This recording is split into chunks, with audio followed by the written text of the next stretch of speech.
Hello Sophie. Salut. Oh mon Dieu, on va être tout le long en train de ricaner. On se connaît en vrai. Hello Sophie et hello à vous qui écoutez Asie Podcast. Donc aujourd'hui, c'est notre première interview et on est super contente de pouvoir interviewer une de mes très très grandes amies, Sophie. Asie Podcast est hébergé au Labo Coffee Shop, donc le meilleur coffee shop de Lyon, dans le 3e, 39 rue de Marseille. Dans le 7e. Dans le 7e. Putain, mais ouais, mais Bien joué. la limite est fine. You had one job. Oh God. Dans le 7e. Je suis là pour, tu vois, je suis ton nest. Exactement. C'est pour ça qu'on a commencé avec toi. Voilà. Et voilà, et chaque épisode de podcast, on sera ici, sauf exception. et voilà, donc on va commencer tout de suite avec toi. Ce que je vais commencer par faire, c'est te dire si moi je devais te présenter, comment je te présenterais. Oh damn. Donc, ok. Donc, moi, je dirais donc que tu t'appelles Sophie. C'est un bon début. Déjà, Je sais jusque-là. Donc, moi, je t'ai connue parce que tu es chef cuisinière au labo. Et moi, j'étais barista à l'époque. Et tu es aussi multitalent parce que tu es du coup chef cuisinière autodidacte. Tu es chanteuse. Tu es... Ça me fait trop bizarre que tu dises comme ça. Tu es chanteuse. D'accord. Tu es dessinatrice. Et en vrai, je suis sûre que t'as plein d'autres talents. Dans le sens où écoute, j'ai acheté récemment un cercle pour faire de la broderie. Donc potentiellement, demain, brodeuse. Voilà. Je broderai d'autres. Voilà, c'est ça. Non, je ensemble. fais pas concurrence parce que vraiment la broderie qui est faite pour ton podcast est très cool. Ouais. Bah d'ailleurs la broderie c'est Mallory, Stitch to Me sur Instagram, et c'est aussi une copine à moi qui fait des customs et aussi des commandes, voilà, et qui est top et vraiment pas cher et qui commence aussi et qui fait un super job. Donc voilà, donc c'est comme ça que je te présenterai. Donc une grande femme, multitalent, pleine d'humanité et pleine de bienveillance. Oh, arrêtez d'être comme ça. Oh, on s'aime. Ça suffit. Mais moi, j'aimerais bien te demander comment toi, t'aimerais te présenter avec tes mots. Ah, je dirais aussi grande femme. Oh, wow. Oui. Non, bah, écoutez, la bienveillance et tout ça, oui. On adhère. Comment je me présenterais bon, bah, déjà, Sophie, oui, hein, ça, oui. Ça, c'est un bon point. C'est marrant parce que depuis récemment, j'ai vachement tendance à me présenter par ma profession, par le fait que je suis cuisinière. Parce qu'aujourd'hui, en fait, ça a pris une place tellement forte que, bah, je vis, enfin, la preuve, on est en train d'organiser, enfin, tu vois, je suis samedi, je suis sur mon lieu de travail. So corporate. Non, mais voilà. Avec mon tote bag de mon travail, enfin, voilà. Donc, je me présente généralement vachement par ça. Et sinon, je pense que, en fait, ça me fait bizarre que tu me dises chanteuse, dessinatrice, tout ça, parce que c'est encore des choses sur lesquelles j'ai du mal à me dire que potentiellement j'aurais envie d'en faire quelque chose un jour.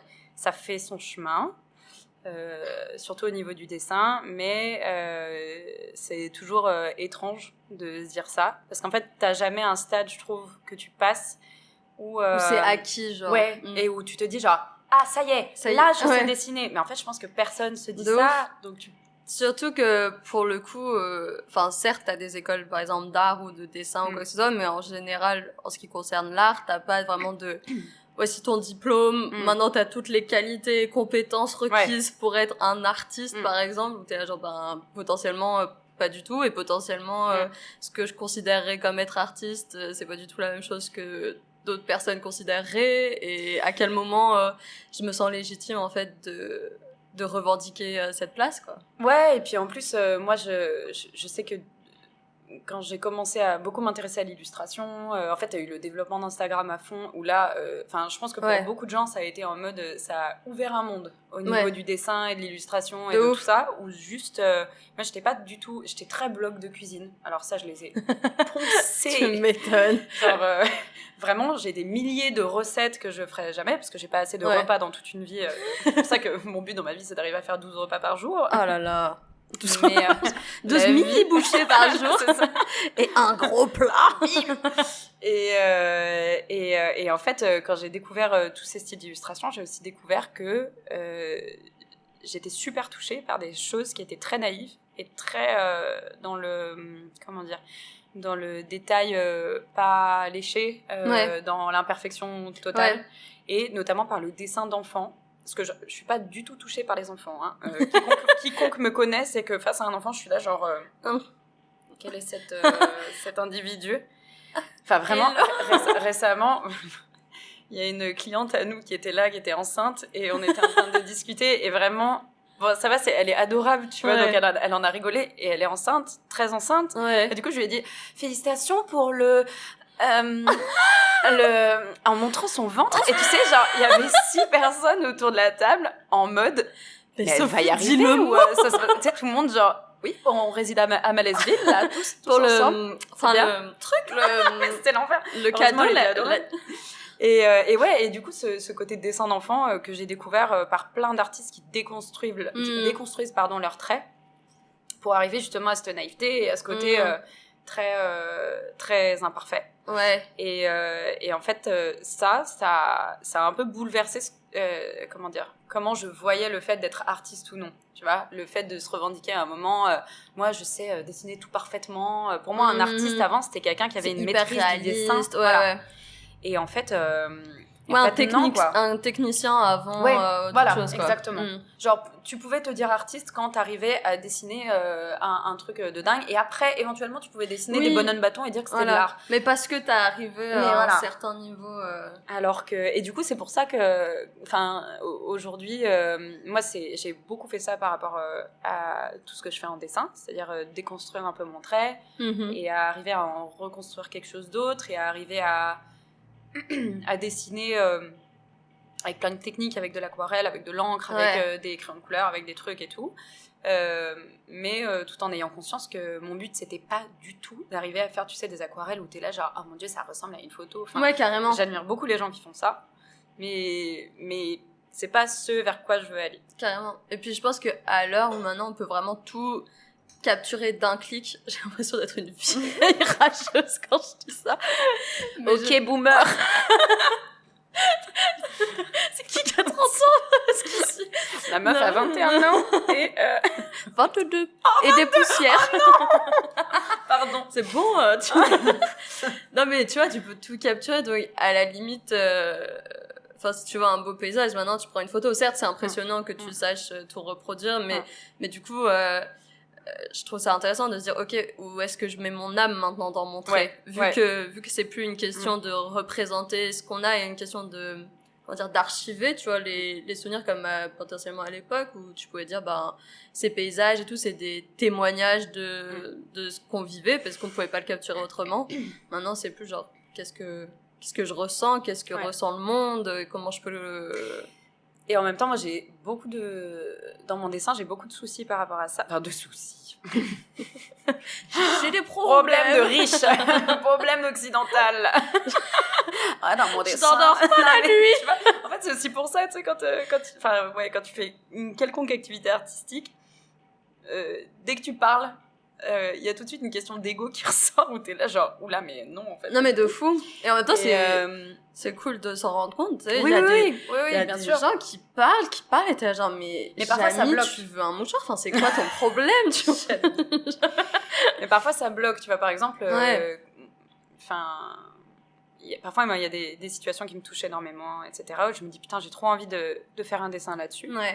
J'arrive devant ma feuille, et je suis vraiment là, genre, j'ai des idées, et je me dis genre, non mais ça c'est pas bien, tu vois, c'est pas suffisamment bien pour ce que je ressens, et en même temps j'ai aucune idée de ce que je dois dessiner, et du coup j'ai des attentes personnelles envers moi-même, et je suis là, mais en fait meuf, au pire ce truc tu l'auras dessiné, au pire, il te plaît pas, et au pire, il reste dans ton carnet, tu Ouais, vois. non, mais te fous. Et ça reste pour toi, et ce sera super de l'avoir.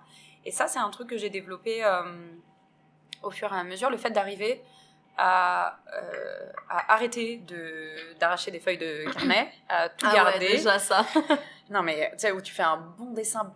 Le pire, c'est quand tu fais Et un genre, beau ça dessin. ne peut pas rester là. Ouais, et où tu le peins mal. Ouais. Et où t'es là, genre, mais c'est vraiment très laid. De ouf. Et ça, pour le coup, je sais que je suis sur, en tout cas, ce chemin-là. Et tu me demandais comment je me décrirais tout à l'heure. Mm-hmm. Et je pense que ce serait ça. Je pense que j'essaye de... Mais un peu dans tous les domaines, d'essayer de comprendre comment je me suis construite aussi et pourquoi j'ai besoin d'avoir ce besoin de correspondre à des cases et à faire les choses parfaitement et à machin, et à être moins dure avec moi-même sur ce genre de choses, tu vois, à juste arriver à me dire oui, bon, bah aujourd'hui c'était une journée moins, ou voilà, et puis, soit tu feras mieux demain, soit juste te flagelle pas pendant 1000 ans, parce que c'est vraiment là que tu vas passer un sale moment dans ta journée. Quoi. C'est clair. Donc voilà, je suis sur ce chemin-là, on va dire. Tu es une personne en chemin. Oui, ah bah oui. Ouais. On l'est tous, hein. Ouais. Et en même temps, justement, ce que tu me disais de te déconstruire, de partir de là où t'es arrivé. Non, ça veut rien dire. Je veux dire, je fronce mon sourcil. Je veux dire, ce qui t'a construite et du coup ce que potentiellement t'essayes de déconstruire au fur et à mesure de par exemple cette exigence avec toi-même et ce genre de choses. Je voulais poser la question parce que je sais que t'es allée à l'école, parce que je te connais. Parce qu'on est dans la République française et que l'école est obligatoire. L'éducation est obligatoire. Ah oui, c'est vrai. Oui, l'école n'est pas obligatoire. L'école en elle-même n'est pas obligatoire. Mais du coup, t'es allée à l'école de France. L'école traditionnelle, l'école classique. De la France. Ouais. Et je voulais savoir, est-ce que t'as aimé l'école et est-ce que tu penses que c'est de là que vient ce côté perfectionniste où justement on est souvent genre mis en compétition et noté et évalué sans cesse sur un moment, un instant T? Je pense que... alors moi, j'ai eu un bon rapport à l'école. À part au collège, mais je pense que c'est la merde pour tout le monde. Genre, qui fait le collège? Pourquoi cette période de la vie? Enfin, je veux dire, c'est un truc... Qui sont les gens qui sont au collège? Non, mais vraiment. Tu vois, c'est comme les deux derniers épisodes du Bureau des légendes. Ouais, c'est le collège. Je connais pas on aurait pu s'en passer. Voilà. Pour ceux qui ont Canal+. C'est ça. Mais problème de riche, le gars. Il y a Narvalo bientôt, on attend. Non, mais... ouais, c'est... En fait, mais c'était pas... C'était bien mieux. Ouais, clairement. C'était pas tellement... Le collège, c'était pas tellement dans mon rapport à l'école en tant que tel. C'est parce que c'est un merdier pas possible à cette période de la vie. Mais voilà. Mais mon rapport à l'école, il était plutôt tranquille, dans le sens où j'ai jamais eu de difficultés à l'école. Donc en fait, je me suis jamais retrouvée en situation... Tu vois, j'étais mauvaise en maths, par exemple, mais j'étais pas horrible en maths. J'étais pas en situation d'échec par les maths. Selon... Oui, et puis j'avais pas très envie de m'y mettre aussi, pour être honnête, tu vois. J'ai jamais développé de sentiment d'humiliation et de volonté de prouver quelque chose.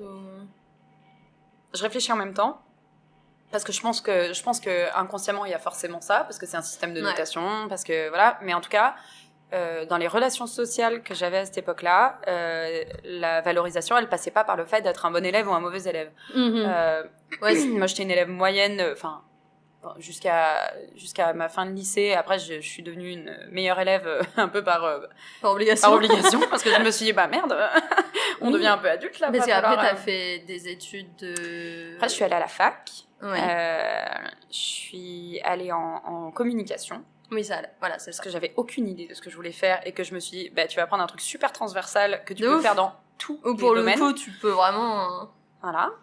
Et j'ai fait ça, mais c'est vrai que ça m'a beaucoup plus plu, tu vois, la fac, mais parce qu'en fait, tout simplement, je pense que c'était le fait d'être plus libre de mon temps libre, en fait. Parce que c'est particulier, tu vois, quand tu vis chez tes parents, aussi bien que ça puisse se passer, t'es quand même dans un mode de vie qui a été à toi, mais au fur et à mesure où tu te construis, et en fait, tu te rends compte que c'est plus ton mode de vie. Bah ouais, carrément. Tu vis ce que pas selon tes règles à toi, quoi. Tu vis selon les règles de quelqu'un d'autre. Et je pense que pour les parents, c'est la même chose, tu vois, où tu te rends compte qu'avec ton ado, t'es là, genre, oui, bon, bah, en fait, on vit pas de la même manière, tu vois, enfin, voilà.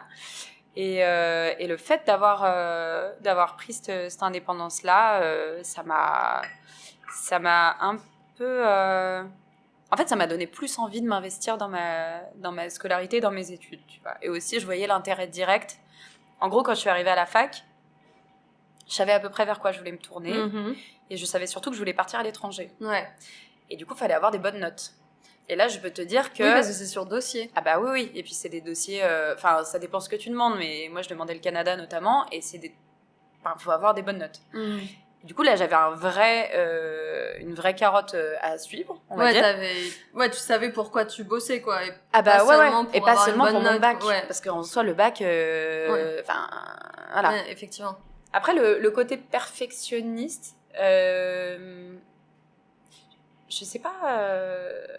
je saurais pas trop te dire d'où il me vient. Je pense il me vient surtout de après le lycée, après mes études, au moment où j'ai commencé à travailler. Et où là, en fait, ça a été dans une représentation. Parce qu'en fait, tes potes, enfin, tu vois, mes potes de lycée, mes potes même de fac, mais ils en avaient rien à foutre que je sois bonne à l'école ou quoi que ce soit. Tu vois, ils étaient juste là, genre, bah, toi, t'es ma pote, t'es ma bro, tu vois. T'es le sang. Voilà. Et j'étais le sang. Bon, j'étais le sang. J'avais besoin de prouver quoi que ce soit. Non. Et du coup, je le faisais pour moi, de bosser, d'avoir des notes qui, moi, me satisfaisaient. Puis d'un seul coup, tu te retrouves dans un monde... tu te retrouves dans un monde où, en fait, les gens en ont quelque chose à faire, que tu fasses bien ton travail ou non. Et que ça a un impact direct, en fait, sur ta vie, ton évolution, ta perception auprès des autres. Et du coup, je me suis j'ai vachement embrassé ça au début où j'ai commencé à travailler. Et peut-être d'une manière aussi où ça n'a pas été toujours... très sain, parce que j'avais du mal du coup à dire quand j'avais des difficultés, parce que pour moi dire que j'avais une difficulté alors que j'étais en stage, tu vois, le stage c'est quand même là où t'es là pour avoir des difficultés en fait.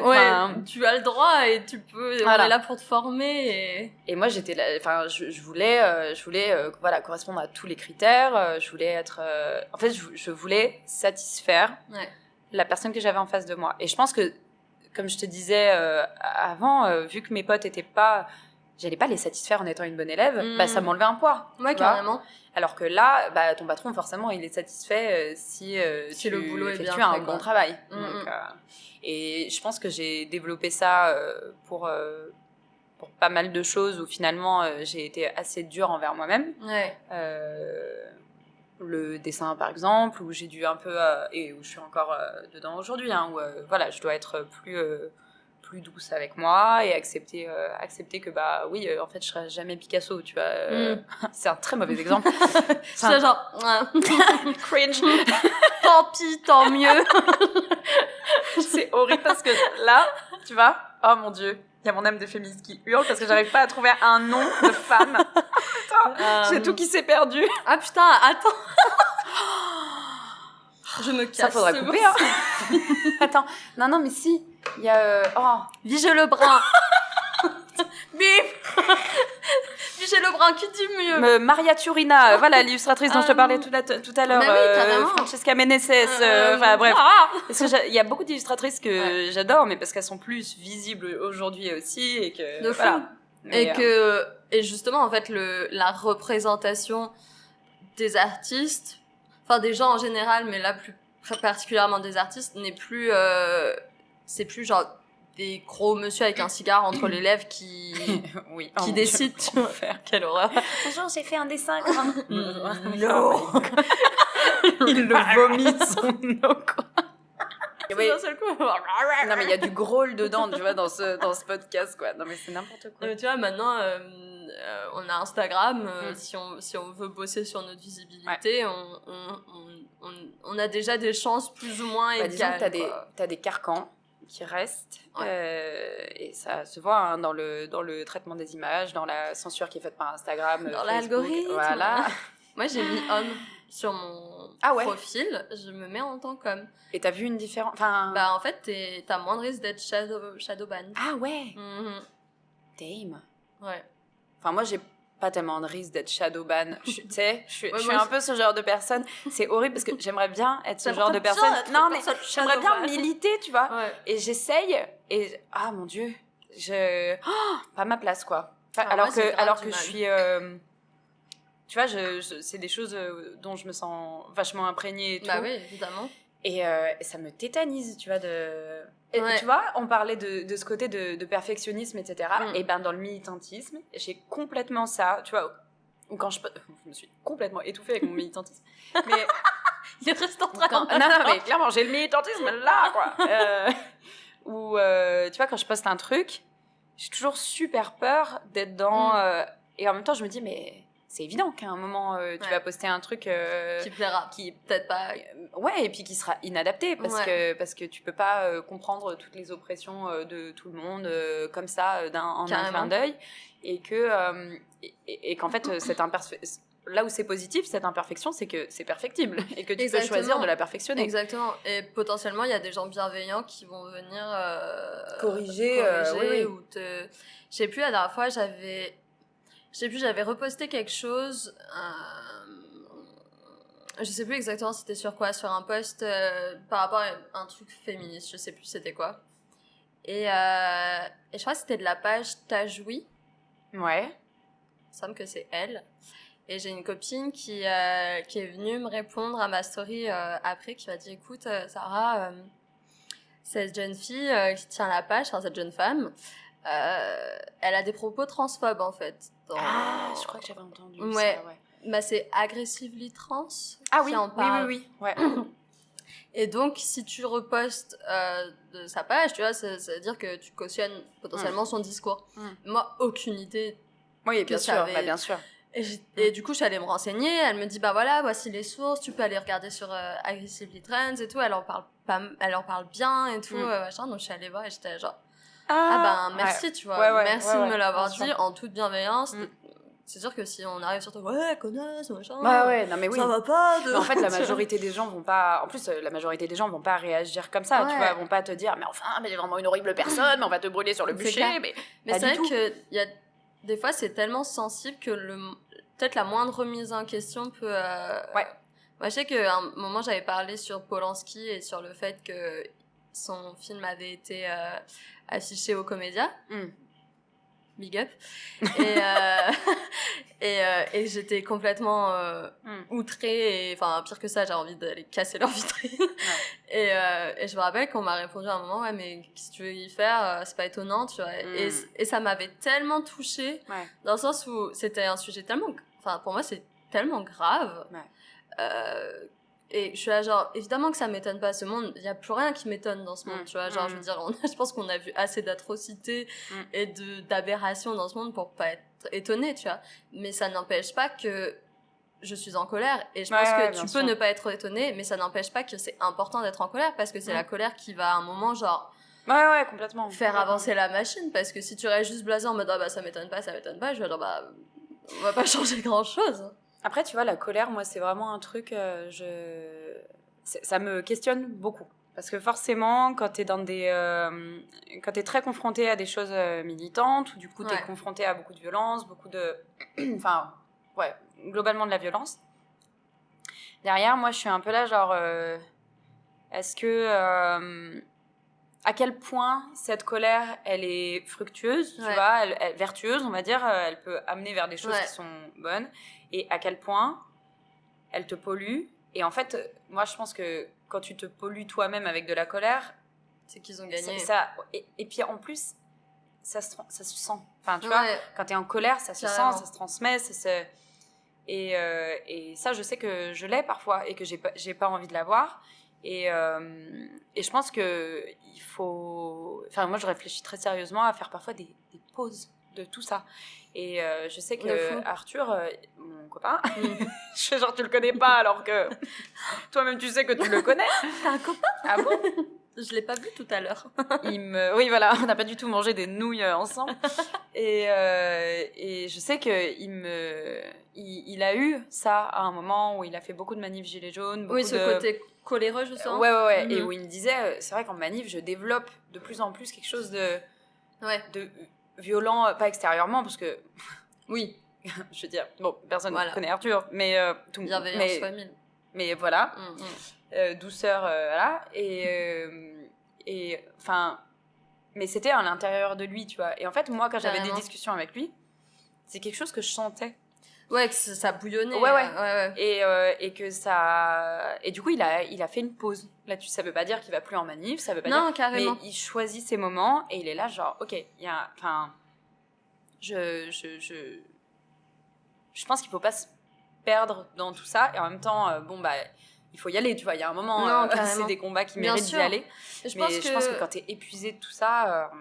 C'est clair, bah, on a parlé pas mal à un moment, enfin il y a dernièrement du burn-out du manifestant justement et du militant, tu vois, et je pense que c'est ce que tu dis, je pense que cette colère et cette frustration accumulée, en fait, à un moment, si t'as pas pris un peu de recul pour te nourrir de bonnes choses aussi, et de bonnes ondes, tu craques, parce que tu peux pas vivre dans un monde où t'es en colère en permanence et où tu vois que ce qui va pas, parce que Puis il y a sinon des gens qui n'ont pas envie de changer, en fait. Il y a des gens avec qui se battre, ça sert à rien. Tu peux pas te battre à contre-courant, en fait. C'est clair.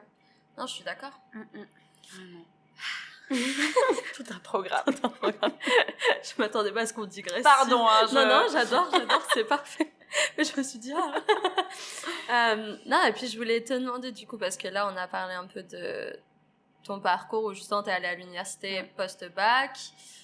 C'est ça qu'on dit post-bac? Oui. Ouais. Moi, je suis pas allée Maintenant, à l'université. c'est Parcoursup. Alors moi, de mon temps...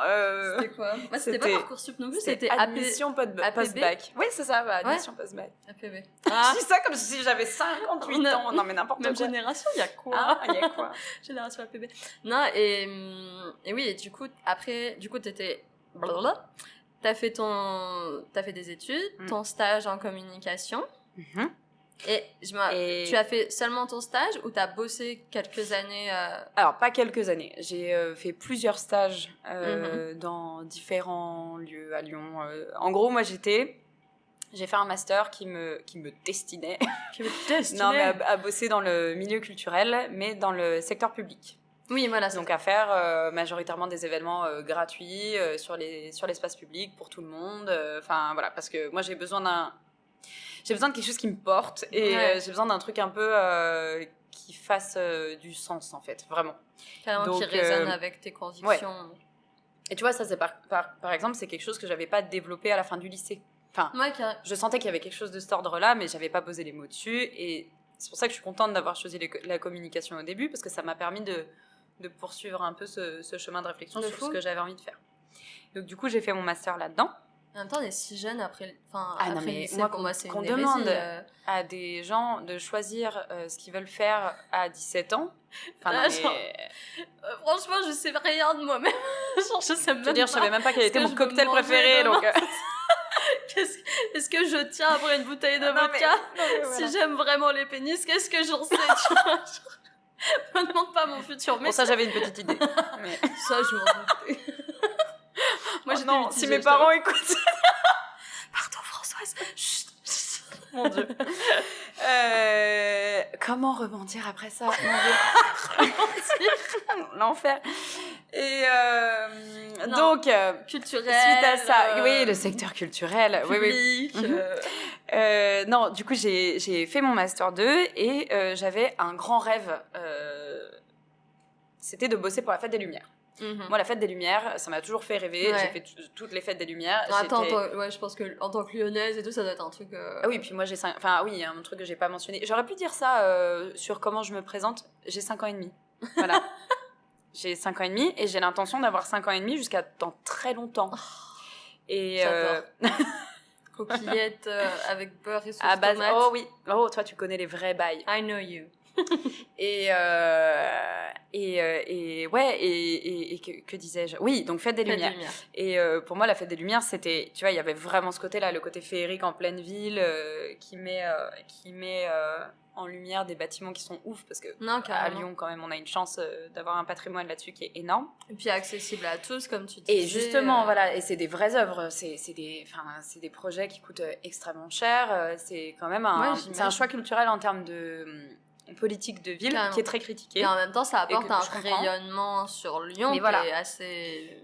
Enfin, moi, et moi, ça me mettait des étoiles dans les yeux. Partisane de la fête des Lumières, oui. parce que ça me fait chier. Non, mais après, moi, je comprends totalement les critiques par rapport à l'événement, tu vois. Mais en tout cas, moi, à l'époque, ça me faisait vibrer. Enfin, moi, je comprends la hype, enfin, dans le sens où je pense que c'est quelque chose...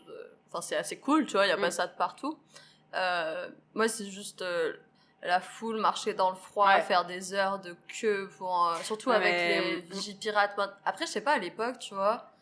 Ah non, mais à l'époque, c'était pas ça. À l'époque, là, aujourd'hui, t'as un périmètre de sécurité, t'as de la sécurité partout. T'attends des heures, là, pour moi, je la fais plus de la même manière. Hein. Ouais. Je la fais plus de la même manière aujourd'hui, mais en tout cas, à l'époque, moi, j'y allais avec mes potes, on prenait une bouteille de vin sous le bras, et puis on avait nos grosses doudounes. Et puis moi, de toute façon, j'ai une passion froid. J'aime quand il fait froid, j'aime mettre des grosses doudounes. Avec des gros châles. Ah mais évidemment, moi j'aspire à être dans mon lit, dans mon manteau, tu vois. Hein, c'est un mode de vie. Donc du coup, j'avais un peu ce rêve-là. Et j'ai... Je crois qu'on va devoir faire un interlude. Oh non! On revient pour faire une pause doudou de Sophie. Je suis désolée. Excusez-nous pour cette interruption. L'ours de compagnie a fait irruption dans le podcast. Nous reprenons ce programme avec Sophie ici présente et Roufi pour vous servir. All right. Oui, non, du coup, on parlait de 5 ans et demi, la fête des Lumières, manteau perpétuel. Exactement. Froid. Et ton désir, du coup, de travailler pour la fête des Lumières, c'est surtout ça. Pour le bien commun. Est-ce que t'as vu la Reine des Neiges 2 ou pas? Non, pas du tout. Ah putain. C'est l'angoisse. Non, c'est que pour ceux qui ont vu la Reine des Neiges 2, il y a un moment où Olaf, Olaf le bonhomme de neige, veut faire un récap de ce qui s'est passé dans le 1. Ouais. Et du coup, il est là genre... Alors du coup, Anna, Elsa, elles aiment les bonhommes de neige. Ah, je veux un bonhomme de neige. Et puis ensuite, heureusement, elles ont des parents qui sont aimants. Non, les parents sont morts. Et puis ensuite, genre, c'est que des mots-clés comme ça. Et ça me faisait un peu penser à ça. Oui, c'est une bonne manière de résumer le... Oui. Meilleur moment de dessin animé de toute ma life, ce résumé. Et du coup, j'ai postulé, pas pour la fête des Lumières, mais pour la fête de la musique. C'était un gros événement à Lyon. Oui, qui est un gros truc. Pour le coup, je crois qu'on est une des villes de France où il y a le plus d'événements organisés par la ville. Ah, dans le cadre de la fête de la musique ? Ouais. Je crois que c'était quelque chose comme 120 concerts. Enfin, oui, c'est très gros.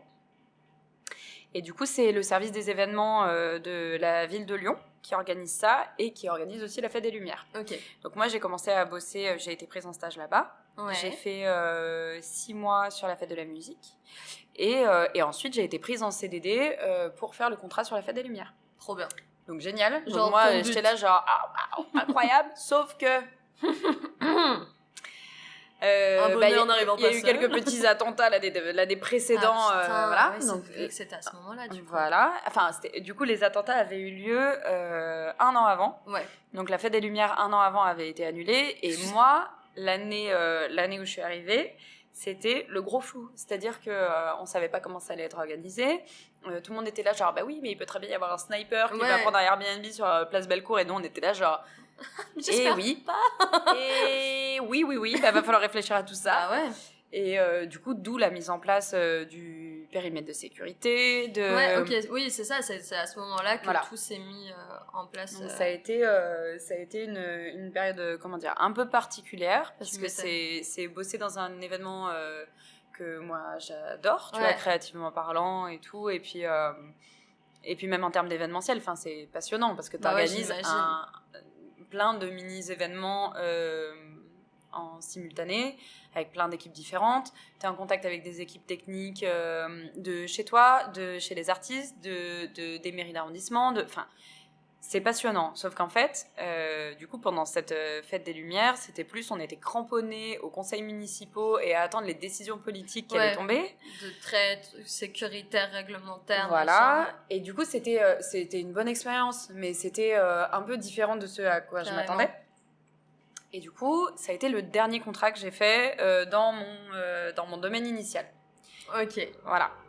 Parce que, après, est-ce que tu vois ce mème où t'as une voiture qui est sur l'autoroute et il y a une bretelle et au dernier moment, elle prend la bretelle genre, avec les pneus qui crissent, pardon, avec les pneus qui crissent, c'était mes pneus qui ont crissé, tu vois. Et, t'as fait genre, événement, voilà. Donc ça a été, un peu YOLO comme période. Oui, parce que du coup, t'es passé de la communication événementielle à la cuisine. Ouais, Et exactement. Quel a été le déclic à un moment, genre te dire, ok, j'ai fait ces études, je suis arrivée potentiellement à ce que j'avais en tête, je voulais travailler pour la ville, je voulais prendre part à l'organisation de la Fête des Lumières et tout. Maintenant, qu'est-ce qui fait que d'un seul coup, finalement, je veux changer de voie complètement? Ça a été un cocktail de plein de choses. Alors, la cuisine, ça m'est pas tombé dessus du jour au lendemain. Tu te doutes, moi, j'ai grandi dans une famille où la cuisine, c'est très important, où moi, je suis gourmandise de mes orteils jusqu'au mon dernier cheveu. Enfin, j'adore manger. J'adore cette expression, je suis gourmandise. Non, mais vraiment, enfin, je considère pas qu'être gourmand ce soit un défaut, mais alors absolument pas, tu vois. Non, de fou. Ça rend pétillant. Ah non, mais oui, et puis je trouve que moi j'ai des émotions encore connectées à des plats que j'ai mangés quand j'avais 6 ans, tu vois, où Carrément. j'ai des souvenirs mais très très très précis. Mon copain il rigole toujours parce que j'ai des souvenirs très très connectés à la nourriture que j'ai mangée. Donc tu vois, par exemple, quand on se rappelle d'un voyage, je me dis bah oui, mais en fait ce jour-là je me rappelle, on était dans tel resto et puis on a commandé ça, même que toi t'avais pris ce plat-là et t'en avais pensé ça, et lui il est là genre mais what, enfin genre ouais, toi c'est vraiment c'est un peu genre ton langage quoi, oui. La nourriture. Ouais. Et donc c'était quelque chose que j'avais depuis longtemps. J'aimais bien cuisiner, j'adorais mon passe-temps favori en rentrant du taf, c'était lire pendant des heures soit des bouquins de cuisine, soit des blogs de cuisine, soit regarder des vidéos de cuisine, voilà, passion. Et puis je pense aussi un truc que j'ai remarqué chez toi, c'est au-delà même de la cuisine, c'est aussi genre l'humain et l'expérience autour, genre je trouve que t'as des qualités d'hôte et tu vois, de réunir les gens et autour justement d'un bon plat, d'un partage vraiment de moments qualitatifs avec les gens. Je pense qu'il y a... Est-ce que tu parles du gratin? Putain. On s'était fait un gratin chacun et qu'on l'a bouloté. Oui, ben enfin, alors moi j'ai un rapport à la cuisine qui est très enfantin, mais comme le rapport que j'ai à beaucoup de choses. Où tu vois, quand on parlait des coquillettes au beurre et à la sauce tomate, moi, je veux que la cuisine pour moi ça reste ça, et ça l'est depuis le début et ça l'est toujours. Ça m'empêche pas de vouloir faire des choses plus perfectionné, toute proportion gardée, hein. Et oui, et en fait je trouve que ce côté enfantin, c'est ce qui te permet de partager avec les gens, parce que même les gens qui sont pas fans de cuisine ou quoi, on a tous été enfants, tu vois, on a tous eu des plaisirs d'enfants, voilà, le cliché de la tartine de beurre, tu vois, mais des non, mais carrément, je dis ça à la végane du lot. Mais j'avais la tartine de margarine.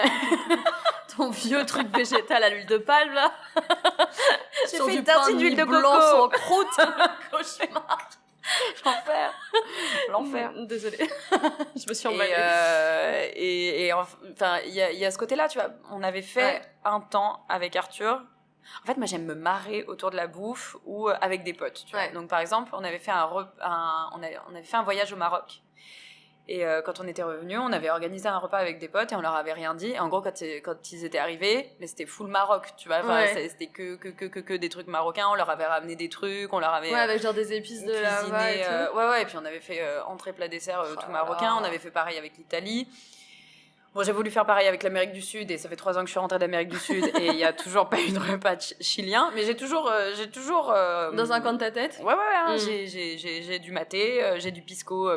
Pardon, je viens de frapper le micro.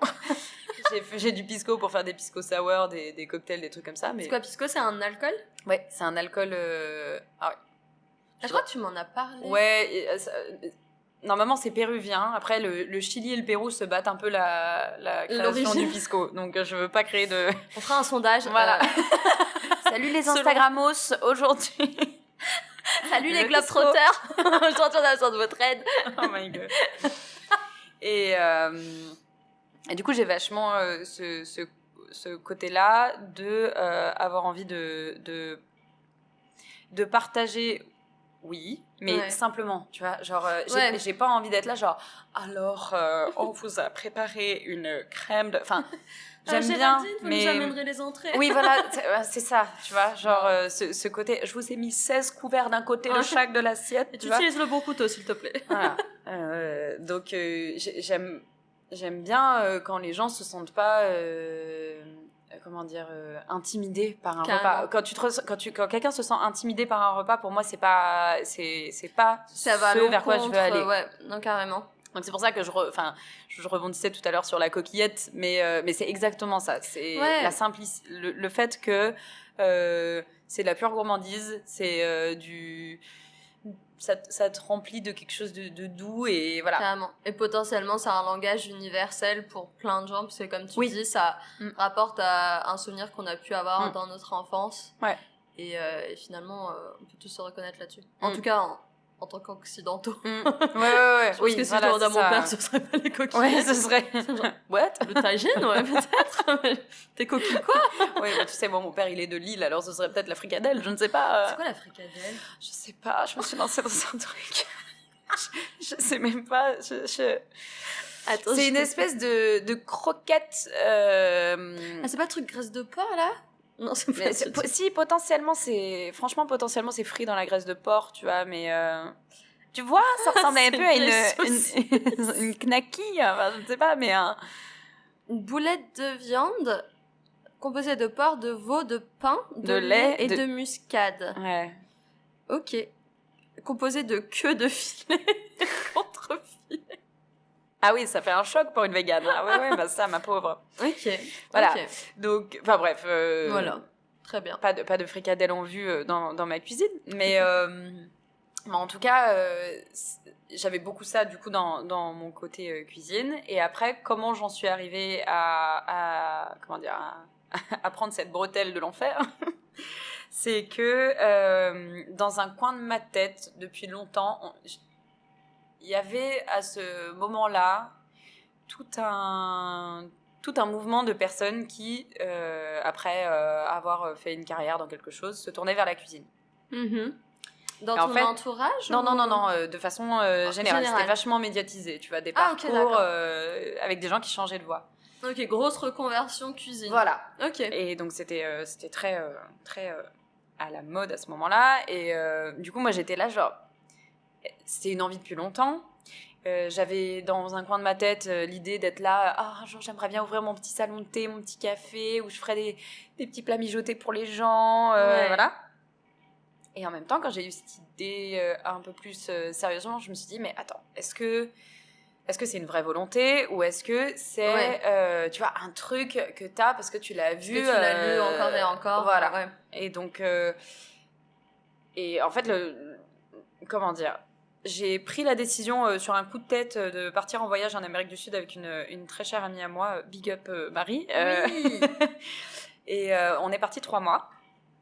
Et en fait, ce voyage, j'ai absolument pas envie d'être en mode « Ah, mais là, j'ai trouvé un sens à ma vie en voyage en Amérique du Sud. » Ça a changé ma vie. Pas du tout. Tu peux le retrouver sur Instagram, d'ailleurs. Voilà, c'est ça.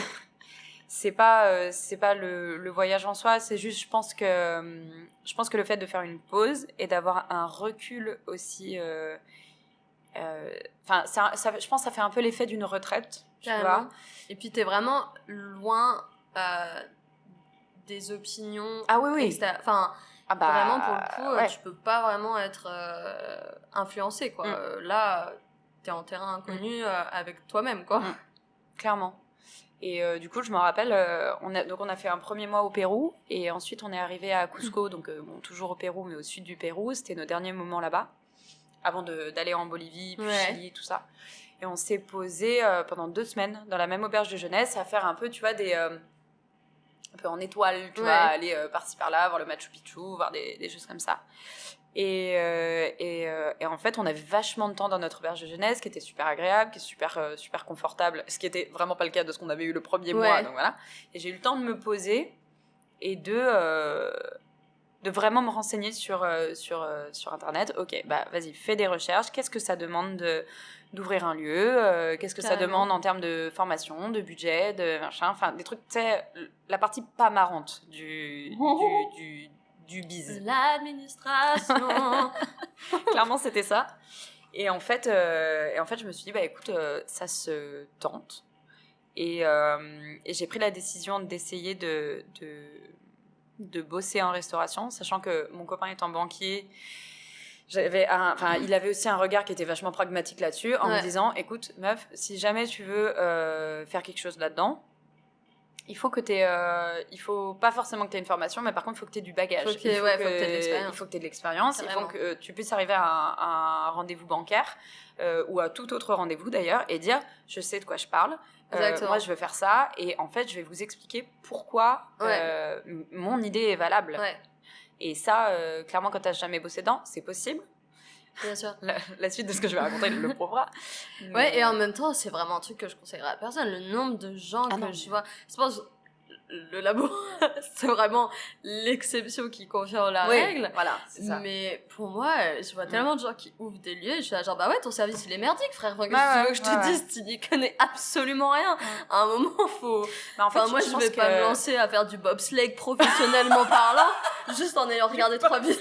Pardon, mais j'ai vraiment eu l'image de toi en bobsleigh, genre, je peux le faire. J'ai regardé le film, là. Non, frère. Rasta Rocket. Ouais, Rasta Rocket. Je l'ai jamais vu, il faut que je je vois et que je me mette ta tête dans le bobsleigh. Tu vois, enfin, un moment. Mais ouais, enfin en tout cas, je me suis dit, bah écoute, au pire, tu rentres d'Amérique du Sud, tu t'essayes, et au pire, si ça te plaît pas, et bah tu chercheras à nouveau un boulot dans ton domaine. Voilà. Carrément. Sachant que mon domaine de base est quand même extrêmement bouché. Ah ouais. Ah bah, la communication, c'est bouché. La communication culturelle, c'est bouché. Et sur l'espace public, ouais. tu sais, j'étais là, genre, l'entonnoir de l'enfer. Ouais. Donc, du coup, j'ai commencé à chercher. Je suis allée distribuer à pied tous mes petits CV absolument partout dans Lyon, genre, salut, j'ai aucune expérience et j'aime la cuisine. Ah, trop mignon. Ouais, enfin, c'est pas ce que tout le monde s'est dit. Il y en a surtout qui se sont dit, genre, elle est chelou. Elle est vraiment chelou. Comme le truc de France. Bonjour, je cherche un travail et j'ai 17 ans. Point. Ben c'est, oui, bon. Un CV, une lettre de motivation. Non, rien. Bonne journée. Ouais, c'est ces 2 atouts. Et du coup, j'ai commencé à aller poser un peu mes trucs, mais je l'ai fait... Enfin, après, moi, j'adore marcher, donc du coup, c'était cool, tu sais, c'était un peu printemps, donc je me faisais des marches au printemps dans Lyon, et ça tu vois. Ça te stressait pas? Non, parce que j'avais mon chômage, en fait. Ah non, attends, à cette époque-là... Ah, c'est là qu'il y a eu le fameux truc. Comment ça s'est passé ? J'ai trouvé assez vite un boulot dans un resto qui s'appelait Atina, qui était très bien d'ailleurs. C'était un resto grec, mais un peu bobo hipster, tu vois. Ok. En gros, moi, je faisais des frites là-bas. Et c'était très bien. Frites. Ouais, mais tu vois, il fallait... je pense que quand tu commences dans un boulot comme ça, il faut savoir justement mettre la gueule dans le bac à friture, tu vois. Genre, ouf. En fait, c'est ça, meuf, ton taf. Ouais, c'est genre ça. te prendre de la graisse plein la tronche et finir et devoir aller en boîte avec tes potes derrière et être là genre je sens l'huile, je suis la panure sur ton poisson. Non mais vraiment. Et du coup j'ai commencé là-dedans et c'est drôle parce que les mecs m'ont embauchée et genre j'ai fait 1 semaine. Et à la fin, ils sont venus me voir. Ils étaient adorables, hein. Vraiment, ils étaient trop choux. Et ils me font, bah écoute, on est bien embêtés parce qu'on peut pas te garder. Et tu sais, moi, j'étais là, dans ma volonté de perfection, j'étais là, oh mon Dieu, mea culpa, horrible. Et en fait, ils me font, mais en fait, non, c'est nous. On s'est juste pas du tout renseigné sur nos finances avant d'embaucher qui que ce soit. Ah. Ils avaient embauché 2 personnes. Ah bah, ils nous ont convoqués les 2. Ils ont dit, bah, désolé, en fait, on peut pas vous garder. C'était une super semaine avec moi. Mais j'ai pas l'argent. Donc, j'ai vraiment une photo de moi trop fière avec mon tablier, genre, ouais. Et 3 jours plus tard, j'étais là, genre, eh ben non. Donc, la loose totale. Du coup, après, c'est là que j'ai voulu demander mon chômage. Et je me suis aperçue qu'il me manquait 5 heures de travail. Mais non. Ouais. Donc, franchement, mais la loose. Et j'habitais à ce moment-là juste au-dessus une espèce de snack un peu healthy, un peu... Bagel smoothie. Voilà, exactement. Et je m'entendais très bien avec les propriétaires. Et du coup, je suis allée les voir. Et puis, mais comme ça, j'avais même pas pensé à postuler chez eux. Parce qu'en fait, moi, je cherchais plutôt dans des coffee shops, des trucs comme ça. Et eux, pour le coup, c'était pas du tout une ambiance bobo. Enfin, il y avait cette ambiance... La clientèle était assez bobo. Mais eux, pas du tout. Enfin, c'était... Cool. Ah oui, bah, ils étaient un peu franchouillards, mais géniaux. Moi, je les ai adorés, tu vois. Et du coup, ils m'ont dit, bah, tu sais quoi, viens faire juste une semaine chez nous. Trop bien. Et puis, on verra. Enfin, on verra comment ça se passe. Et puis, au pire, au moins, tu auras ton chômage. Ouais. Ah, mais moi, j'ai eu l'impression, en tout cas en cuisine, d'avoir eu ponctuellement des petits anges gardiens qui me sont tombés sur le coin du pif et où j'étais là, genre, merci. Ouais, mais c'est vraiment ça, en fait. Je pense que... Ouais. Si c'est ta voix, on te poussera. Et peu importe, ça ne n'empêche pas que tu peux avoir des échecs, te ramasser la gueule. Ah non, mais ça n'empêche pas. Mais il y aura des petites lueurs comme ça sur ton chemin qui te confirmeront que, c'est bon, enfin, t'es à ta place, quoi. Ouais. Tu peux faire autre chose si tu veux, mais là, t'es à ta place, en tout cas. Ouais, bah, c'est exactement ce que j'ai ressenti. C'est-à-dire que je suis arrivée là-bas, c'était des gens qui étaient... très un peu brute de décoffrage, tu vois, genre surtout la patronne, quand elle avait un truc à te dire, elle te le disait. Et en fait, moi, ça m'a fait beaucoup de bien parce que c'était jamais méchant. Alors que, tu sais, la restauration, souvent, ça a une image de, tu sais, il faut cogner pour se faire respecter. Elle était là, enfin, elle disait les choses, mais alors elle avait une affection derrière. Moi, je sentais qu'elle m'appréciait réellement. Ouais, carrément. Donc, finalement, quand elle me disait non, là par contre t'as fait de la merde sur telle pâtisserie ou un truc comme ça, techniquement, voilà. Puis en fait, c'est plus simple aussi parce que du coup, je me suis placée dans une position de je ne connais rien, j'ai tout à apprendre et je demande que ça. Voilà.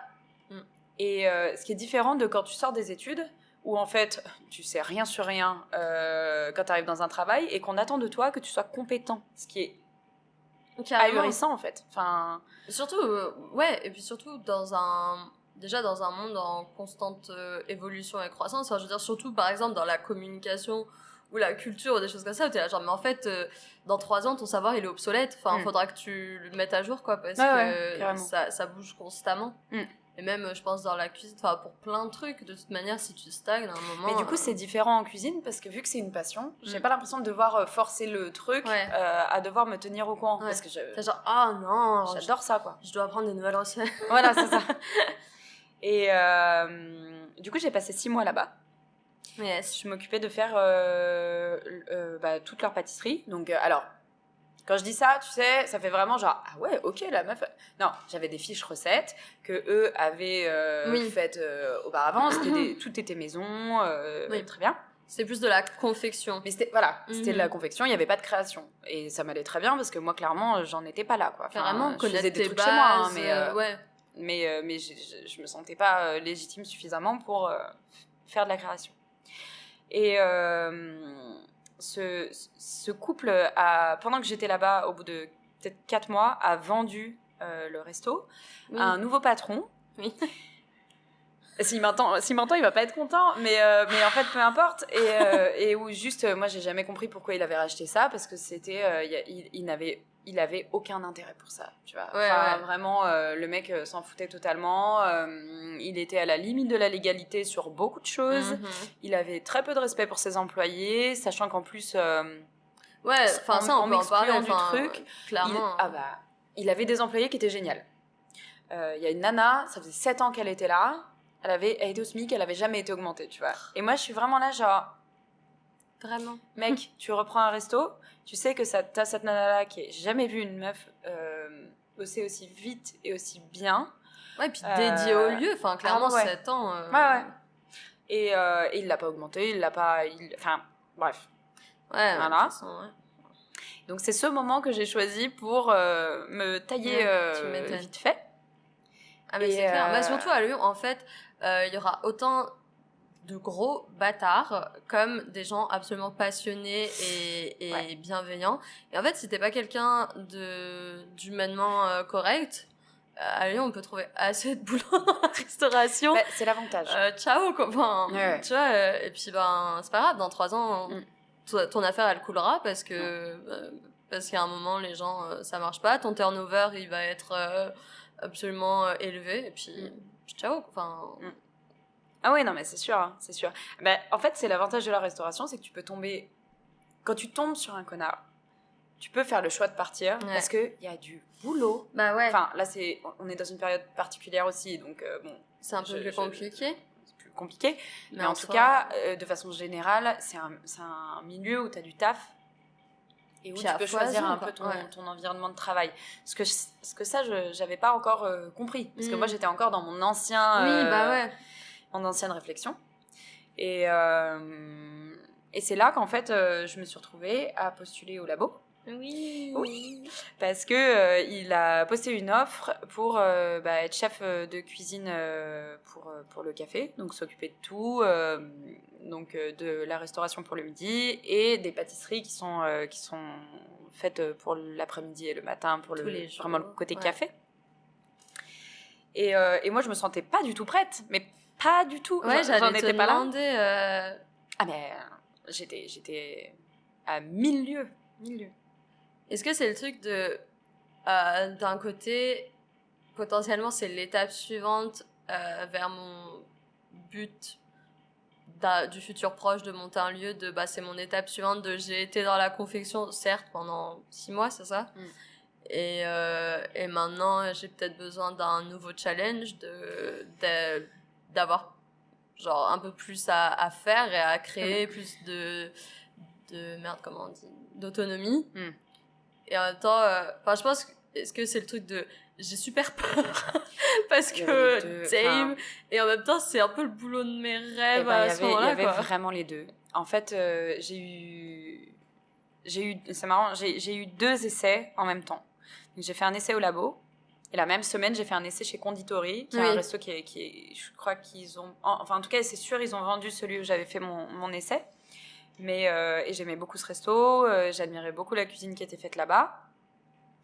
Et ça s'était bien passé, sauf que j'ai pas été prise parce que j'ai pas de diplôme. Et elle avait besoin de quelqu'un qui avait un diplôme, qui avait une formation hygiène, tout ça, ce que j'avais pas. Et j'ai été prise au labo. Et en fait... moi, j'étais plus partie pour... quand j'avais fait mon essai chez Conditori, c'était pour un poste de commis. Oui, c'est vrai. Donc moi, dans ma tête, j'étais plus partie pour faire un poste de commis, pour vraiment être dans l'observation, l'apprentissage de l'utilisation des machines, parce que c'est quand même très différent de cuisiner chez soi et de cuisiner dans une cuisine professionnelle. Cuisiner pour 6 personnes et cuisiner pour 60 personnes. Voilà. C'est pas la même chose. T'es pas sur les mêmes... Moi, j'essayais de faire un mousse. Quand t'étais pas là, t'es partie je sais plus, un week-end, un vendredi midi, je crois, et puis j'avais pris la cuisine à faire les bols. Enfin, t'avais fait les bols, mais je les montais, quoi. Et France m'avait dit, tu peux me faire un houmous et tout, machin. Et moi, j'étais genre, évidemment, je peux faire un houmous, hein. C'est ma vie, le houmous. Et j'ai pris la grosse machine comme ça, là. Non, mais mon houmous, il était dégueulasse. Parce qu'en fait, il faut s'adapter aux quantités et c'est hyper... il suffit pas de faire x10, en fait. C'est genre tout un art, tu vois. Moi, j'étais genre, mais c'est immonde. Je me déçois moi-même. C'est vrai que c'est toute une adaptation. Bah ouais. Et l'avantage... c'est un métier, quoi. Ah bah ouais. Et l'avantage quand t'es commis, c'est que tu suis les ordres de ton chef. Donc finalement, t'as pas tellement de comment dire, de prise de décision, de prise de risque, et donc de responsabilité derrière de exactement. Si ça fort ou si c'est pas bon, c'est la responsabilité de ton chef qui a pas goûté après toi, tu vois, enfin, donc il y a de ça. Et finalement, j'ai pas été prise chez Conditori, mais j'ai été prise au labo. Et en fait, moi, quand je suis rentrée le soir que j'ai appris ça, j'ai discuté avec Arthur et je disais, c'est génial. Et en même temps, ok, tu sais quoi, je le tente comme un challenge. C'est-à-dire que si je tiens 3 semaines, je suis trop contente. Mais littéralement, je lui ai dit ça. si je tiens 3 semaines, je suis trop contente, je me serais prouvé quelque chose. Ça veut dire que j'aurais fait une étape en plus sur le chemin que je veux entamer, que ça aura été imparfait, mais que j'aurais entamé quelque chose. Et en fait, ça fait 3 ans. Et que je suis comme une petite moule sur mon rocher. On est bien. Je reste là. Voilà, c'est ça. Et en fait, la chance que j'ai eue, c'est que une fois de plus, tu vois, j'ai eu aussi le petit ange gardien qui a été là, qui est Franz, qui est mon patron du coup, et qui El patron, qui est sorti de nulle part, m'a quand même laissé ma chance. Et alors, c'est drôle parce que de base mon CV, il l'avait jarté avec une négligence, mais et c'est la barista de l'époque, donc Nadia. Salut Nadia, si tu passes par là. Big up, Nadia. Voilà, gros big up à Nadia. J'aimerais bien t'avoir dans le podcast aussi. Si Passe tes annonces. On en reparle en DM.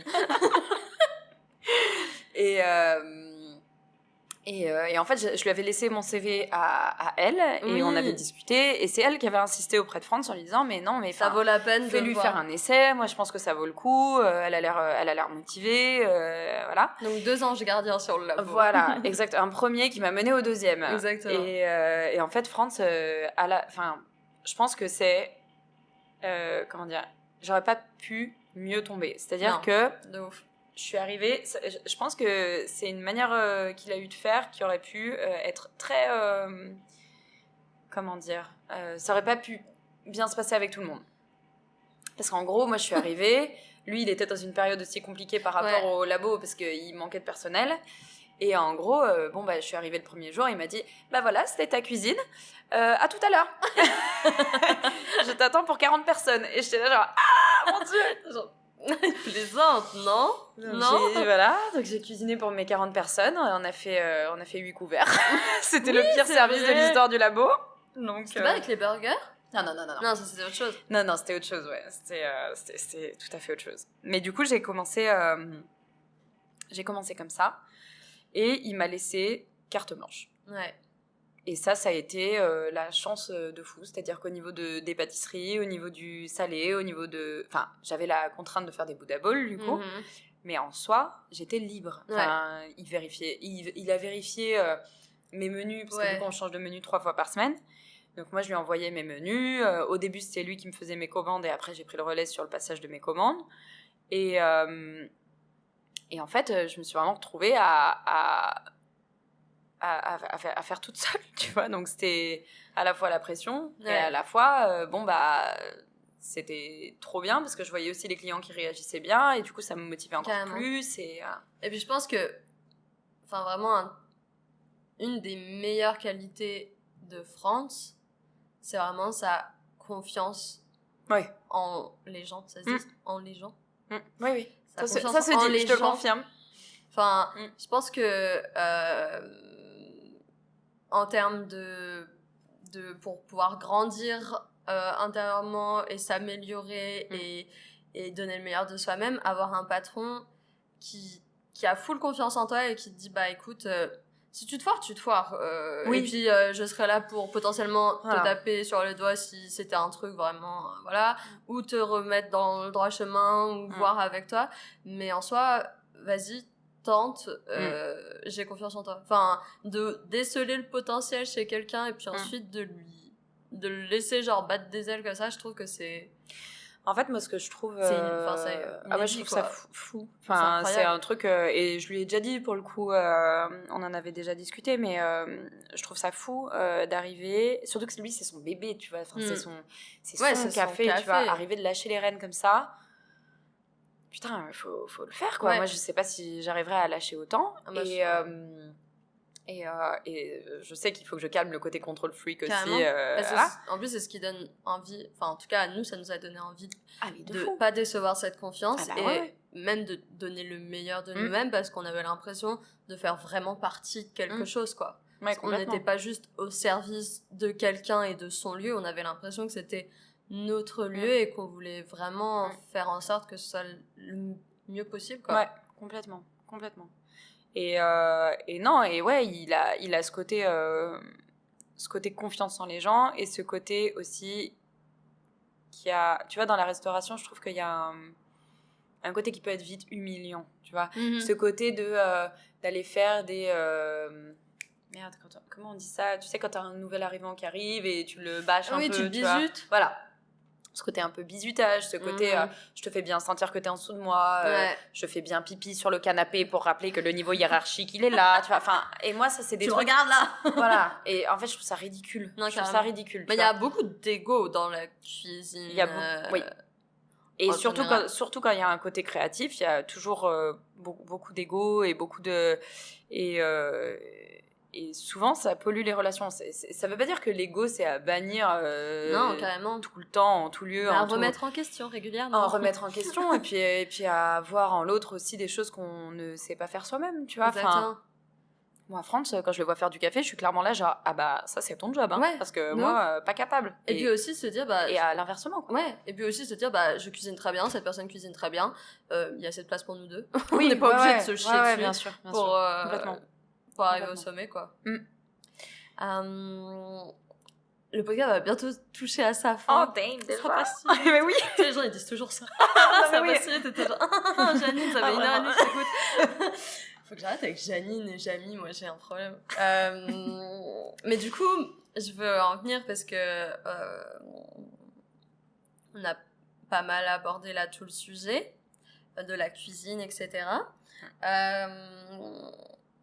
On peut dire que t'as commencé la cuisine avec un rêve. I have a dream. Non, c'est hyper mal passé. Non, non, non, non. On finit par une reprise. Allez, sors ta guitare, Sarah. Elle est bonjour. Oui, parce que on est aussi chanteuse. Ah oui. Et N'oublions on pas en a ça. pas trop reparlé, on n'a pas trop parlé de ça, mais peut-être un autre jour. Mais du coup, t'as commencé la cuisine en te disant, oh, ce serait si chouette d'avoir mon lieu, ma carte, inviter les gens que je veux pour pouvoir faire des trucs et tout. T'as commencé en regardant tout le côté administratif, de qu'est-ce que ça a signifié de monter un lieu, machin. Maintenant, t'as l'expérience.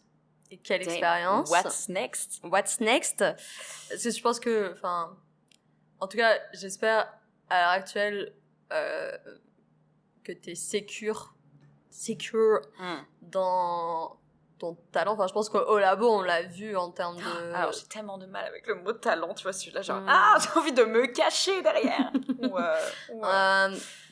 Un don. Meuf encore plus gênante. J'aime bien le mot de passion, tu vois, genre, c'est quelque chose, je trouve que la passion, c'est quelque chose qui est effectivement inné, tu vois, que tu peux pas développer de façon random, etc., mais qui va... te pousser à t'améliorer. Voilà, qui va avoir un effet concret sur le fait que tu dois travailler pour arriver à quelque chose, tu vois. Eh bien... Mais bref, tu es doué. On peut dire doué, parce que doué, tu peux t'améliorer, tu vois. Genre, tu peux ne pas être doué et t'améliorer en étant doué. Ouais, je sais pas. Après, mais voilà. Tu cuisines très bien. Merci beaucoup. Voilà. Je te remercie. Résumé.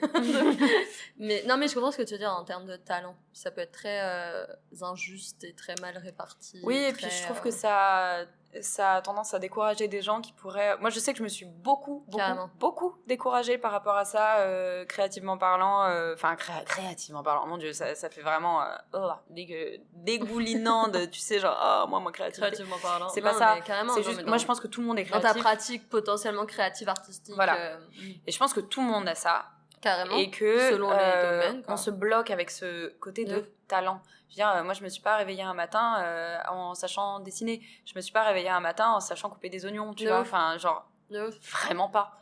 Et en fait, j'avais juste cette passion au fond de moi qui me poussait à aller avoir envie de couper, je sais pas, 12 oignons par jour et à m'entraîner à manier un couteau, tu vois. Ouais, de ouf. Ça, oui, ça c'est inné, qui te pousse vers quelque chose que tu vas acquérir. Carrément. Et... Voilà. Non, je suis d'accord, j'aime bien cette manière de voir les choses. Et en tout cas, pour la suite, alors déjà, la chance que j'ai eue quand je suis arrivée au labo, c'est que Franz, il a une autre qualité. Alors, le gars va se faire mousser. En même temps, c'est chez lui qu'on passer les portes. Oui, voilà. Donc on peut le mousser un peu. Taisons-nous. Mais il a été super transparent quand je suis arrivée. C'est-à-dire qu'il savait que moi, j'avais mon projet, que je réfléchissais à monter un lieu derrière. Il avait aucun problème avec ça. Il a été hyper transparent sur comment lui, il a monté le labo, son parcours, même en parlant de prix, tu vois, des choses... on a un problème avec l'argent en France. Tu vas aborder des sujets financiers. Moi, qu'est-ce que j'aimerais être riche, je le dis. Ah bah ça, ma pauvre. Pour la seule. Pour la seule. Pour la seule. Et clairement, il a été super transparent par rapport à ça. Et moi, ça m'a vachement aidé aussi à me dire, ok, on est dans enfin, ça m'a mis un cadre dans ma tête sur qu'est-ce qu'il était possible de faire, sur qu'est-ce que le marché, en fait, de la restauration, des coffee shops, etc. Carrément. Donc ça, déjà, ça a structuré. Et du coup, moi, dans ma tête, pendant ces 2 ans et demi, 3 ans du labo, forcément, j'ai mon projet aussi derrière qui a mûri. Et oui, il y aura quelque chose derrière, clairement. Oh, sing Alléluia. Alléluia. Et... oh mon Dieu, il y a un bulldog qui vient de passer, ça m'a complètement perturbée. J'étais là, oh mon Dieu, le petit cul.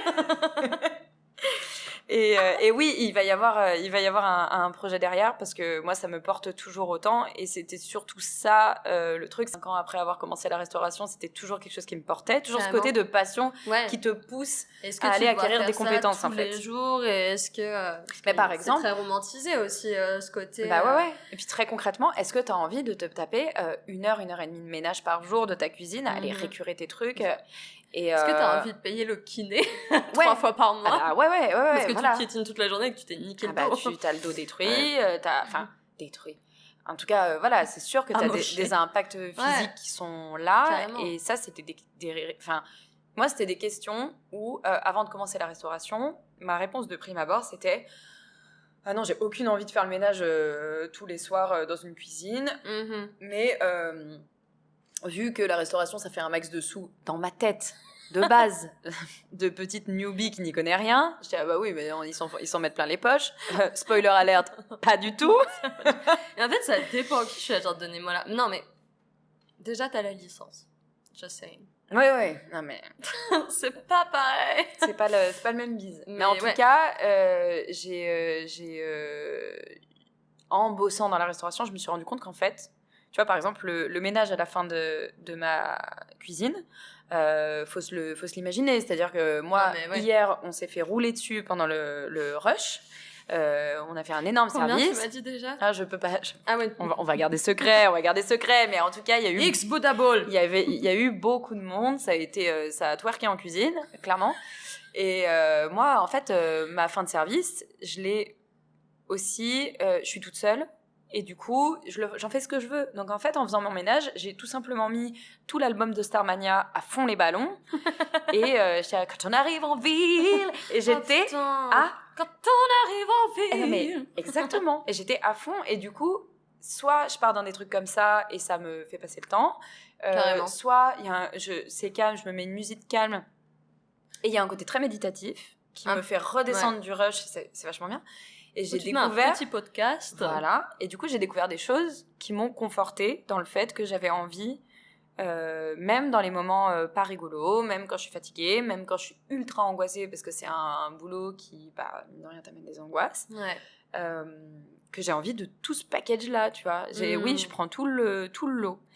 Et oui, clairement, là, moi, j'y réfléchis de plus en plus concrètement au fait que j'ai envie d'ouvrir un lieu sur Lyon, très probablement un resto, très probablement que ça va bruncher sec, voilà, et très probablement aussi que ce sera végétarien, parce que même si je suis pas végétarienne, j'ai envie de pousser ça, et que je pense qu'aujourd'hui en restauration il y a beaucoup de choses qui existent dans le monde du végétarisme, mais pas comme... c'est pas gourmand. Enfin, moi, je veux de la coquillette. Quoi. Moi, je veux je veux avoir 5 ans et demi dans mon assiette. Cette omerta. Moi, je le dis, on se fait chier personnellement. J'en ai marre de ces putains d'avocado toast où faut toujours enlever un œuf. Ça dénonce. Non, mais ça dénonce. Non, mais c'est en tout cas, en fait, je suis contente que ça existe. Je trouve que ça a complètement sa place. C'est juste que j'aimerais bien qu'il y ait une variété plus grande. Ça veut pas dire que ces endroits, moi je suis trop contente qu'ils aient du succès, c'est génial, c'est super. Maintenant, moi j'ai aussi envie de ouf. Mais grave, mais ça va, c'est bon. Mais un coup de tête dans son micro. Et en même temps, j'ai juste envie de proposer autre chose. Et en plus, j'ai de la chance d'avoir autour de moi beaucoup de gens talentueux, avec des personnes qui font des illustrations, des personnes qui ont leur marque, qui font des trucs mais incroyables. Enfin, plein de choses. Et je sais que j'ai envie... Des gens qui font du yoga, des gens qui font... Enfin, et j'ai très envie d'aller aussi... que ce soit un lieu où je puisse accueillir ce genre d'initiative, où tu pourrais venir chanter et faire des petits concerts. Non mais voilà, et qu'en fait, moi je veux un lieu où on est 5 ans et demi et où on puisse avoir 5 ans et demi tous ensemble, tu vois. Mais de façon responsable, ça veut pas dire que derrière en cuisine je suis pas responsable, tu vois. Non, de fou. En tout cas, j'essaye d'avoir une rigueur, mais je pense cet état d'esprit-là, je vais jamais le perdre, quoi. Jamais trop se prendre au sérieux en fait. Être sérieux dans ce qu'on fait, mais ne pas se prendre au sérieux, parce que c'est à ce moment-là que du coup tu fais de la merde. Tu fais des trucs pas intéressants avec des gens pas intéressants. Tout à fait. Non mais on est bien d'accord, Voilà. Ok. Et ben j'ai une dernière question. And that's it. Je crois que ça fait 2 heures qu'on parle et j'ai tellement d'autres sujets à... Ok, Asia me dit non de la tête. Je dis non, ça fait pas 2 heures, ça fait 3 heures. Ça fait 5 jours qu'on est là. Super bien. Si, je voulais juste te parler Du coup, j'ai 2 questions. Très vite fait, j'ai vu, parce que j'aimerais parler un peu de tes dessins, parce que quand même, je trouve que t'as de la passion dedans. Et j'adore ce que tu fais. Et je trouve que ces dessins ont énormément d'âme. Genre, on te retrouve à 100% dedans. On vous mettra tous les liens en barre d'infos pour retrouver les dessins de Sophie. Et j'ai vu hier, j'étais genre, c'est parfait pour le podcast, ça. Que tu avais fait une illustration pour une association. Oui. Autre Monde, c'est ça? Oui, je suis contente que tu parles de cet asso. Je me suis dit que ça pouvait être quelque chose de cool d'en parler, parce que déjà, je crois que c'est une des premières commandes, concrètement. Parce qu'on c'est pas exactement une... Alors, c'est... oui, en fait, c'est la personne qui travaille chez Autre Monde et qui s'occupe de leur communication et qui est super investie dans l'asso. Alors déjà, Autre Monde, qu'est-ce que c'est? C'est une association parisienne qui s'occupe de faire des maraudes pour venir en aide aux personnes sans abri et qui aussi accueille des personnes sans abri et des personnes réfugiées pour fournir des cours de français, pour fournir des activités, des vêtements, et ils font un boulot qui est ouf. Voilà. Et ils cherchent, et ils ont besoin de sous. Enfin, ça marche. C'est le nerf de la guerre. Et voilà. Et c'est super. C'est une super équipe. Et en fait, Clémentine, elle a travaillé avec moi sur la fête de la musique. Ah oui, ok. Voilà. C'était ta collègue. Voilà, c'était ma collègue. Et juste... c'était le sang, vraiment, où ça a été une des personnes, tu vois notre duo en termes de travail, où c'était juste l'amour, la folie. Et ben c'était un peu ça, mais transposé quand je bossais à l'événementiel. Trop bien. Et voilà, amour infini. Et du coup, elle bosse depuis plusieurs années dans cette association, qui fait un boulot de fou. Et elle m'avait dit depuis un moment que elle serait trop contente si jamais je voulais faire un dessin pour son asso. Ah, trop bien. Et pendant le confinement, j'avais posté un truc, j'avais 0 inspiration et j'étais en mode si vous avez des idées de trucs à dessiner, parce que là vraiment je sèche quoi. Et elle m'avait dit écoute, si t'as envie de faire un dessin pour l'asso, et je me suis dit grave, là j'ai trop envie. Et du coup, j'ai fait un dessin qui représente... j'ai pris vraiment des photos de gens qui travaillent pour l'association. Ok, je me demandais, voilà. Alors, pas que, j'ai aussi rajouté des personnes... je me suis inspirée d'autres personnes. Mais elle est représentée notamment dans l'illustration que j'ai faite. J'ai ma voix. Et du coup j'ai fait cette illustration là et c'était trop cool de pouvoir la faire pour eux, parce qu'effectivement ça fait du sens pour moi de la faire pour cette association là, et j'aimerais bien faire des boulots plus de commandes, etc., et voir un peu ce que c'est, parce que je crois que je suis en train de faire un chemin dans ma tête aussi, où je me dis qu'à beaucoup plus long terme, j'aimerais bien que l'illustration fasse partie de ma vie. Pas forcément à temps plein, mais tu vois, répondre à des commandes, faire des oui, je pense que projets, nécessaire. je pense que concilier les deux, ça peut être possible selon tes termes, si tu arrives à le faire. C'est ce que je me dis, tu vois. J'ai envie de me créer un chemin aussi en termes... Mon Dieu, alors c'est le moment vomi, en termes d'entrepreneuriat. On a entrepreneurial dans notre titre. Voilà. À chaque fois, on s'est obligé de justifier ça en mode non mais lol. T'as vu, on n'est pas tranquille. Mais non. Mais en tout cas, sur le chemin professionnel que j'ai envie de me créer, je pense que je vais à un moment avoir besoin d'un truc pluridisciplinaire. Et j'aimerais bien, oui, intégrer beaucoup plus de l'illustration de là-dedans. Donc, les gars, si vous avez des projets, moi, je suis totalement pour. Non, mais oui, ouais. Carrément, ouais. Ce serait trop cool. J'aimerais trop voir tes illustrations. Je serais si contente que ça arrive. Je serais si contente. Mais là, tu vois, j'ai une copine qui m'en parlait la dernière fois, qui me disait j'y pense pour mon futur site internet, probablement que je te contacterai, machin. Et ça, c'est des trucs, ça me fait trop plaisir, tu vois. Parce que c'est des gens à qui je tiens et qui, au-delà de ça, me disent non, mais en fait, professionnellement, je trouve que ce que tu fais, c'est valable. Ouais, c'est ça. Et c'est je cool. crois en toi, en fait. Ouais. Et si je viens te voir, c'est pas parce que t'es ma pote, c'est parce que. Oui, parce qu'il y a vraiment. T'es talentueuse. Voilà. T'es passionnée. Oh là là. Non, mais enfin. Il faut arrêter de le vomir aussi, ce côté de talent. C'est juste que j'ai toujours du mal à faire la balance entre à quel point t'es en train d'accepter un compliment et à quel point t'es en train de t'auto-gargariser la gueule sur je suis talentueuse. Je pense que ça n'arrivera jamais.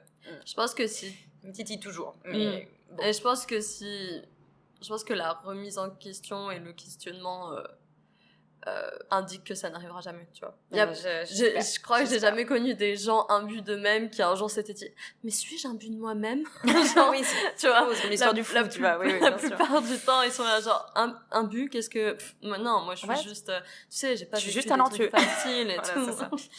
Et ok, et ben je te le souhaite et j'ai trop envie de voir ça. Et comme ça, dans un an, on te réinterview et potentiellement... Sur le côté illustration. Exactement. Et potentiellement, il y aura plein de nouveaux trucs à me raconter. Même si je le saurais déjà. En fait. Oui, tu saurais déjà tout, mais bon. On est des bonnes actrices. Et du coup, pour finir, le mot de la fin, c'est... Est-ce que tu as quelque chose en tête qui t'a permis de tenir, en fait? Tu vois, est-ce qu'il y a quelque chose que tu as gardé à l'esprit qui fait que... quand il y avait des hauts et des bas et que c'était parfois difficile parce que c'est un chemin qui est pas tout tracé et qui est pas toujours simple, est-ce qu'il y a quelque chose qui t'a permis de tenir et si c'est le cas, est-ce que tu veux bien le partager avec nous?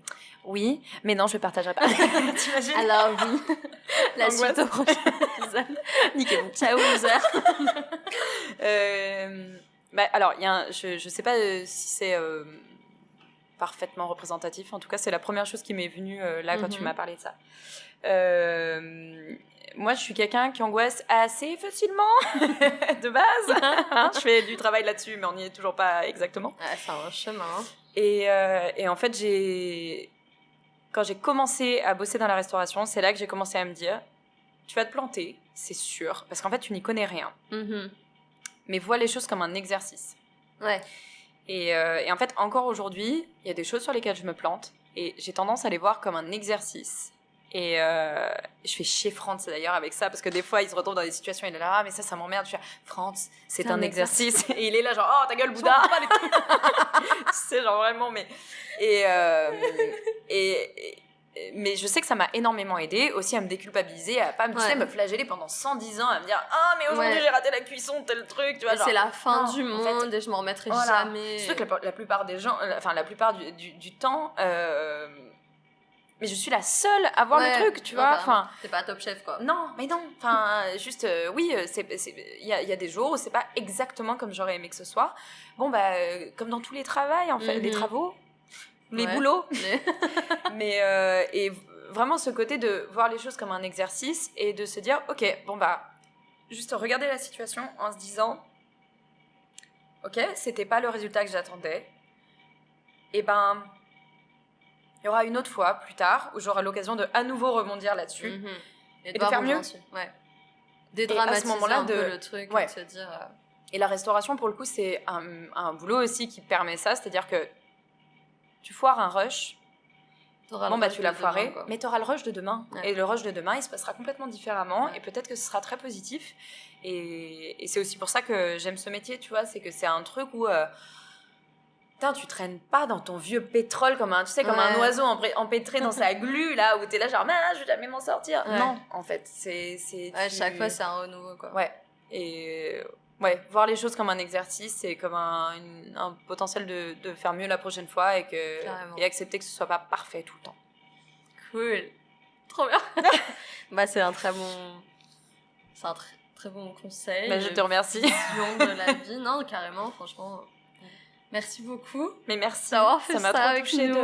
C'était trop bien, franchement, Ouais. ça me faisait un peu flipper, mais C'est c'était notre trop bien. première fois toutes les deux. Ah là là, on a fait notre première fois ensemble, incroyable. Ça va mieux maintenant. Ouais. Ah ça... Ok. Ouais. Ok. Mais merci beaucoup en tout cas. Merci C'était à toi. un gros plaisir comme tout à l'heure. C'est vraiment gros plaisir. Un gros plaisir. Et vous pouvez du coup retrouver Sophie sur toutes les plateformes. Enfin, sur toutes les plateformes, sur Instagram. Sur Instagram principalement. Sur Instagram. Ouais. Le labo aussi, je vous mettrai tous les liens en barre d'infos. Et vous pouvez nous retrouver, nous, sur tous les réseaux, que ce soit sur YouTube, Spotify, Apple, iTunes, Ocha, Podcast Addict, Instagram, où il y a plein de contenus exclusifs, donc il faut nous suivre là-dessus. Et nous envoyer des messages pour nous dire ce que vous en pensez. Et voilà, à bientôt. Peace. Je me toujours trop bizarre.